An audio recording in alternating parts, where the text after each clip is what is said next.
In a span of barely 2 months, a largely peaceful uprising of Sri Lankans has overthrown their country's most powerful and often despotic family, the Rajapaksas, emblematized by Mahinda Rajapaksa and Gotabaya Rajapaksa.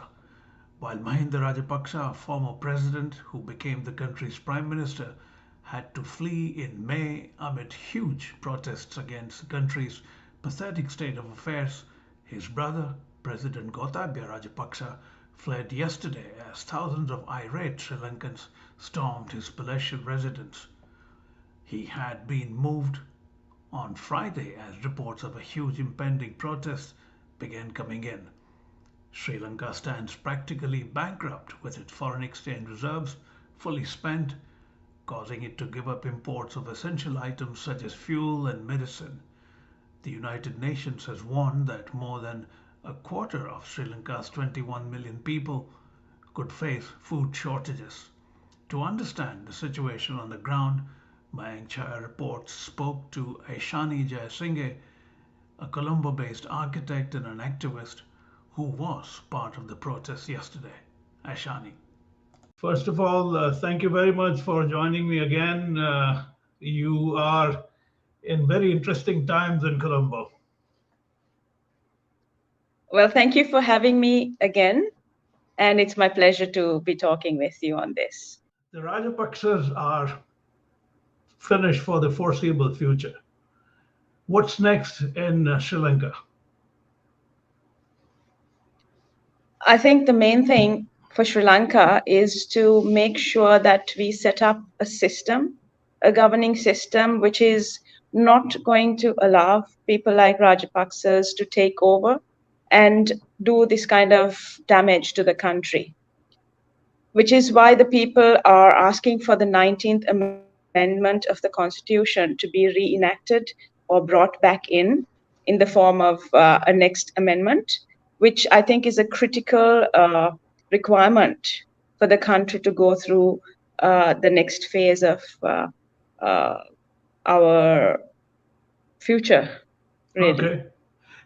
In the interest of clarity, what is the 19th Amendment and what does it say?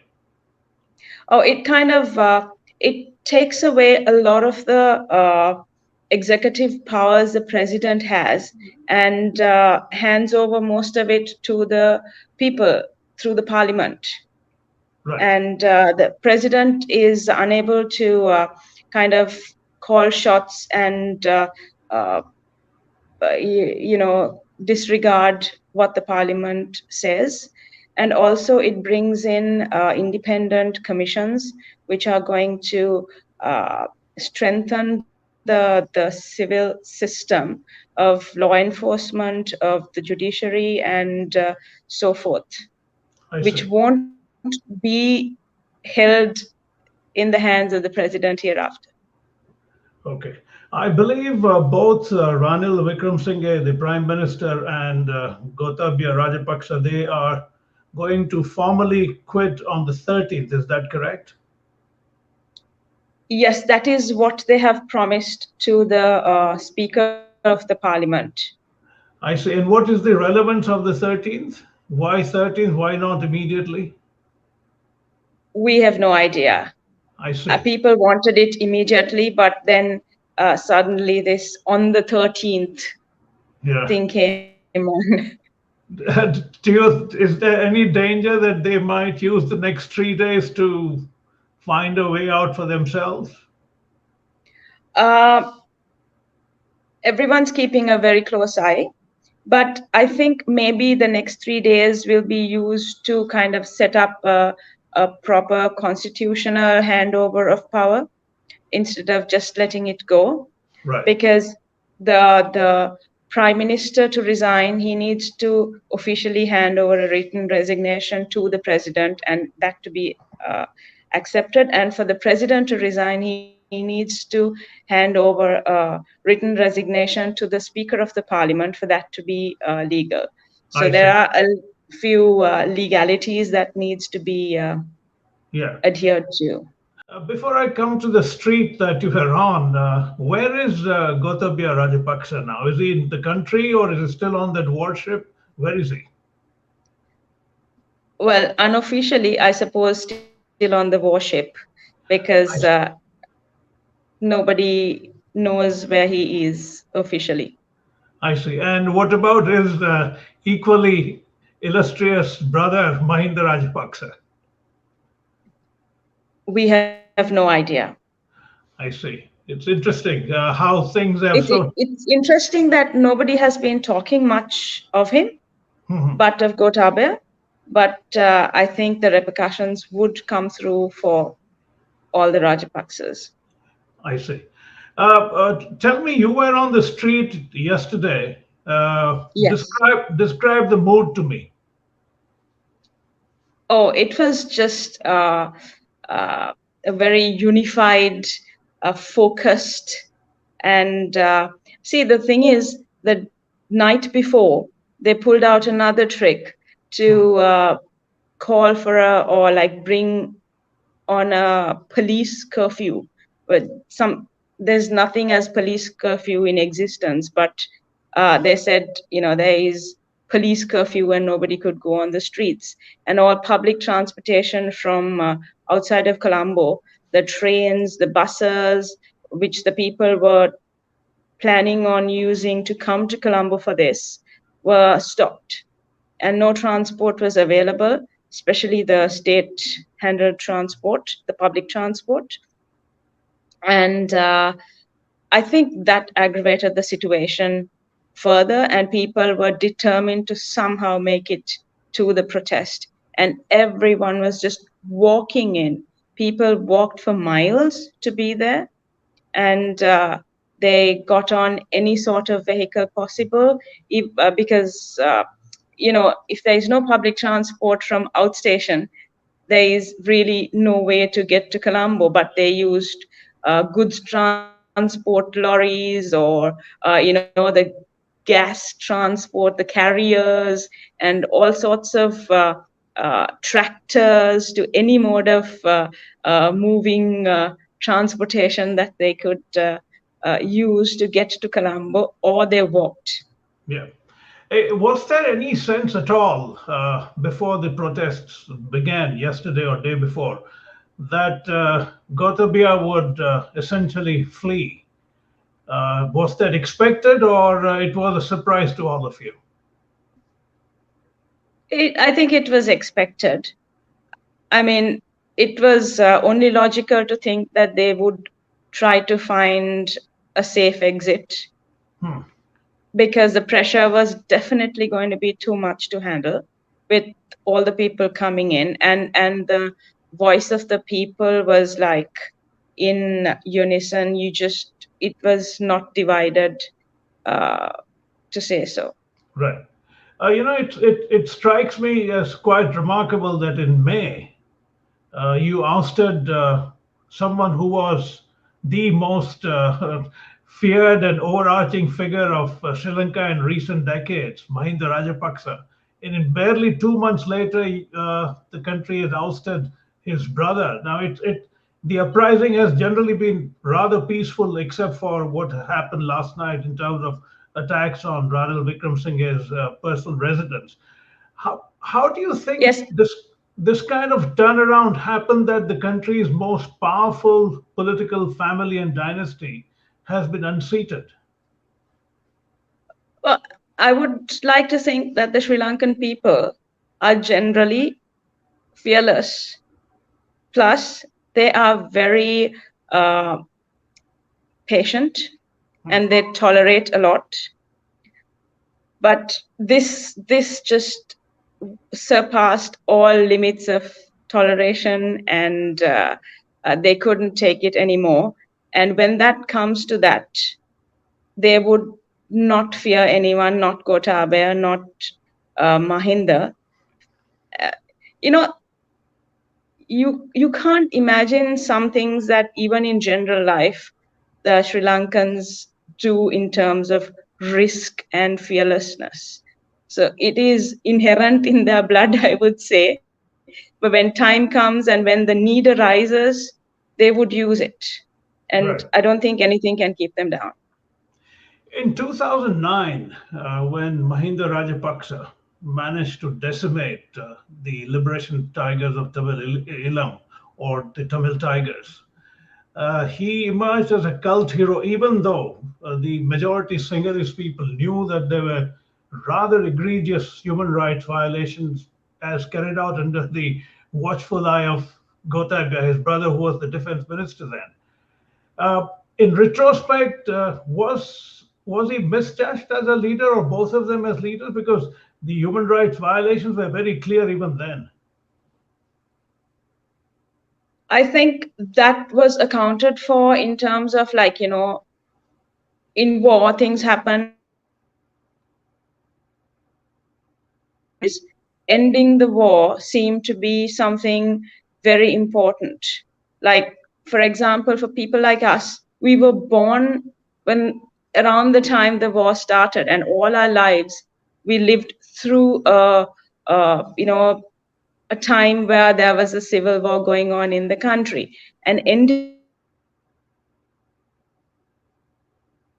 it out, what we saw was all the leaders, the presidents, they gave in at the last moment to the diaspora, to foreign pressures, and to various reasons, but they just didn't end it. We saw it as a beggar's wound, where they were using it to bring money in to survive. Different people were living on it, basically, locally and internationally, and it just wouldn't end, and it was uh, sort of affecting the people's lives in Sri Lanka so much that the fact that it ended Right. was more important to everyone than anything else. I But understand. then, yeah. Uh, to change the gears a bit, Sri Lanka has completely run out of foreign exchange reserves. Uh, Essentially, the exchequer has no money to import anything. Uh, there are expectations of a national government coming in. What are the options before any dispensation that might take over at such a desperate time? Well, I think that this is my personal opinion. I think that there would be people like the Sri Lankan diaspora living outside the country, and others who might now be willing to help or to pump some money in. Because earlier, when the Rajapaksas were here, they knew that whatever they sent in was not going to good hands. Hmm. And not all of it was going for the need as required, and they didn't want to send, they were holding back. We were talking about Sri Lanka's desperate economic situation and how you said the diaspora might be in a position to help, but the figures are so large that even Sri Lankan diaspora may find it practically impossible to bail you out at this stage. So I know this is early days for you to talk about it, but is there a concern among ordinary people about those things? But there certainly is a concern, but as far as I know, there were also very soft loans that were on offer, but then there were really bad conditions put from the earlier government's side, so they were not willing to go through with those. Uh, so those are also, I'm pretty sure, still on the table, with larger numbers available for the country if they're willing to take it in the right manner. Right. So I'm pretty sure we would be getting some sort of financial assistance from people who do care and are willing to help in this situation. I'm curious about the situation on the ground in terms of gas availability or food availability, the basic essential things of life. Is it as bad as it was, or there is any sign of any change? Well, at the moment, it's still the same. uh, there is there are long queues for fuel, for gas, and even the food imports have reduced, and the options that are available here are very much less. People have started growing, but that's not enough to sustain themselves, like sustain the entire society. Uh, yeah, those problems are still there. In terms of who might succeed the current dispensation, are there any? Because if it's going to be a national government, obviously it would be drawn from all parties. Is there one Yeah. person emerging as a possible leader after this leadership has gone?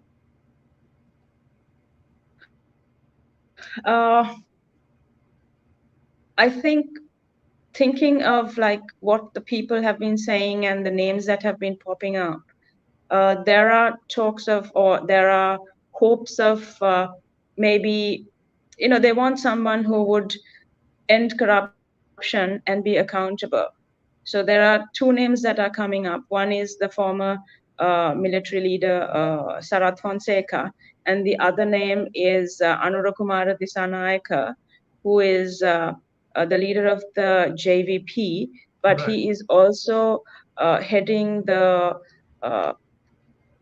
the professional wing of the JVP, which is the National People's Power NPP, which I think has more credibility and people are more uh, aligned with, because they don't have most of the people there are not traditional or seasoned politicians. They're professionals who are stepping in to do something. So uh, I'm thinking those two might probably be the two people on the table, because the rest are politicians who have been uh, who have a reputation which is not aligned with the call of the day.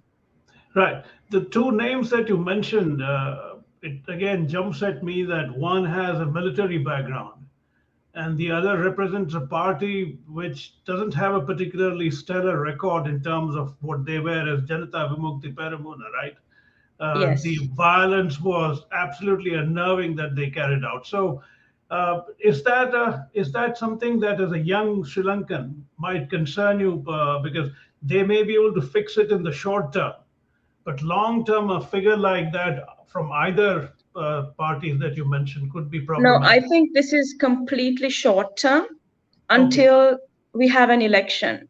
These are the only option cards on the table in the House right now, within the people who are in Parliament. But Right. then it would definitely have to go in for election thereafter. Now, when are the elections expected? I mean, if everything was fine, when would they have been carried out? Oh, there is 2.5 years more for elections to come. That I was the see. problem. That is why we need it faster. Okay. Again, the economy is affecting that because elections cost a lot. So True. that's another reason why I we want to don't know how understand. it is. I want to understand from you the uprising as it turned out. Was it spearheaded by youngsters like you, or was it generally a groundswell that rose against out of all manners of frustrations? Uh, I think the biggest credit should go to the youngsters, even younger than us, the Hmm. university student, the inter-university student federation. Uh, they were at the forefront. Like even the night before, they came in and they camped there the whole entire night. And then they're the ones who broke through the barriers. They're the ones who broke through all the gates. I They're see. the ones who took the bullets, basically. And everyone else was just support from outside and the strength in numbers in order to bring down the military and the police forces. Other than for that, also the Gota Go Gama, there were a set of youngsters who were there. They were also uh, rooting and grounding, and they were calling the conditions of I see. yeah. Yeah, but I'm again curious about that very sharp and very intelligent slogan "Gotta go." Where did that come from? I think it came from the people. Okay. It came from the youngsters. I thought it was very well constructed. Yes, I think so too. Very effective. Yeah. But now, before I let you go, what are your aspirations now that an old dispensation has been dismantled? Uh, Beyond the short-term fix that you talked about, what do you expect Sri Lanka to do to get out of this mess? Well, I think Sri Lanka needs an election to start with to make sure uh, make sure there is stability, and thereafter the main requirements would be a government or a governing system that has accountability and transparency, because these are the things that really broke everything down, the lack of these, in fact. And thereafter, it has to be, we have to think about uh, an economy where we can uh, earn something. Right. Sri Lanka has depended too much on uh, loans and not revenue. So we have to put the economic system in place. We need people who are, well versed and are, uh, good in that area to sit down and work that out for the country. And I'm sure, it can happen if we take out the unnecessary agendas off the tables. It's interesting you should mention revenues versus loans. Is that your fear that the country may have become too addicted to easy loans, say from a country like China? Yes, I think the one of the main problems we have right now is we have too many loans, and the government has just gone on to take loans and more loans to pay these loans, and it's a very bad cycle.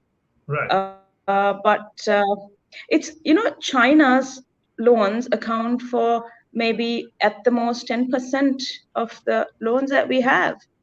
There I are see. huge other loans when you really look at it, and it's terrible, for a country's economy. You can't run like that, Right. and someone needs to put it right here. I'm curious about Chandrika Kumaratunga. I don't see much coming. There is just no profile of hers right now, right? Well, she has been voicing her ideas, and she has been voicing them, of course, against the past ruling government. But uh, at the moment, she is doing it sitting behind and not Right. really coming forward. Yeah. She's 77. Do you think she has any chance of making a comeback? Well, I would personally say that might not be the best Okay, solution for the country. I mean, we do not want, uh, ideally, we should have a constitution where any politician should leave after 2 terms. right. They should not be allowed to, stay there for long, because then you get used to it. Exactly. No, that's true. That's true. No, so on that note, Shani, I want to thank you again for your time. I hope things work out for Sri Lanka. It's something that it's my personal beat, as it were. Hopefully, I'll visit soon, and all the best to you and your family. Thank you, Mayank. It was nice to Yeah. talk to you too.